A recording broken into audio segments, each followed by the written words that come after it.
All right, so today we are focusing on iliotibial band syndrome, a leading cause of lateral knee pain and one of the most common overuse injuries in active patients. You will encounter it across primary care, sports medicine, and orthopedics, and recognizing it early allows for more effective management and faster return to activities. Understanding this condition is essential for any clinician working with physically active populations. So, let's take a closer look at why this matters. The iliotibial band, let's call it IT band, is a thick fibrous extension of the fascia lata. The word lata simply means broad, okay? You can see it right there. It's pretty much broad. And it runs along the outer side of the thigh.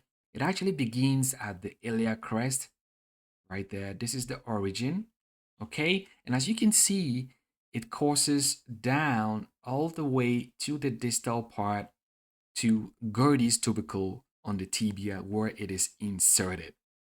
The IT band provides lateral stability to both the hip and the knee, and it works in tandem with the tensor fascia lata as well as the gluteus maximus, acting like a tensioning cable along the lateral thigh. In terms of movement, the IT band assists with hip abduction and internal rotation, and it also plays a supporting role during knee extension and flexion. In fact, depending on the degree of knee flexion, the IT band can act as either an extensor or a flexor, contributing to control transitions through the gait cycle. And when you look closely at the distal lateral portion right at its insertion, that is the Gerdy's tubercle, this is the key region where the friction and irritation of IT band syndrome typically arise during repetitive motion. Well, I guess we are both asking the same question. How does this occur? There are several proposed explanations for why iliotibial band syndrome develops, and in my opinion, understanding each helps us appreciate the complexity of this condition. So, the first and most traditional theory is repetitive gliding, in other words, repetitive friction. So, it is thought that as the knee bends and straightens in our activities, the distal iliotibial band is thought to glide over the lateral femoral epicondyle, leading to irritation and inflammation. Okay, there is a second theory right there which focuses on compression, which says that beneath somewhere here, the distal iliotibial band lies a highly innervated fat pad. There is adipose tissue tucked somewhere deep in there, which contains a lot of neurons. And so instead of gliding, the idea here is that the band compresses this tissue during knee motion generating pain. Okay. And a third possibility is bursitis, a chronic inflammation of a small bursal structure deep to the iliotibial band can also cause pain. And so it is worth noting that common risk factors, including running, cycling, and incorrect exercise techniques, can all increase strain on this region and contribute to these mechanisms. Now, clinically, iliotibial band syndrome presents primarily as a lateral knee pain. The pain is on the side of the knee, especially during running or repetitive knee motion. Some patients may also report discomfort near the greater trochanter somewhere there, that is somewhere here, okay? Pain from iliotibial band syndrome usually starts at the end of activity, but as the condition worsens, it can appear even at the beginning of activity or even at rest, often becoming more intense during activities like running uphill.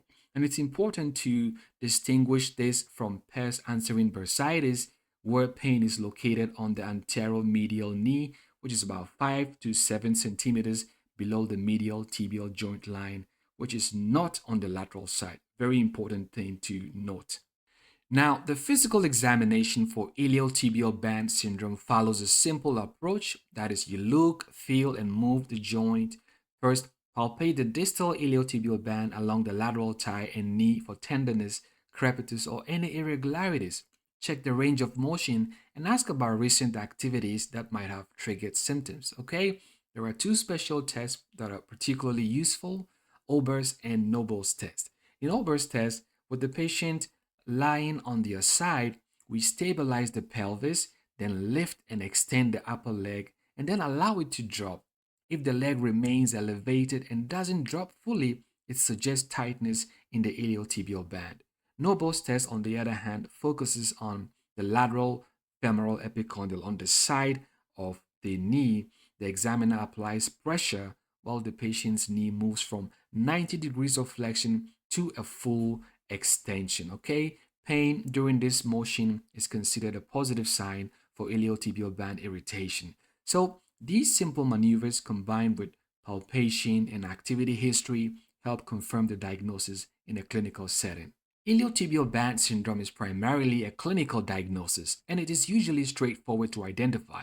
Imaging is generally used to rule out other causes of lateral knee pain. MRI may show thickening of the distal IT band or a hyperintensity near the lateral epicondyle.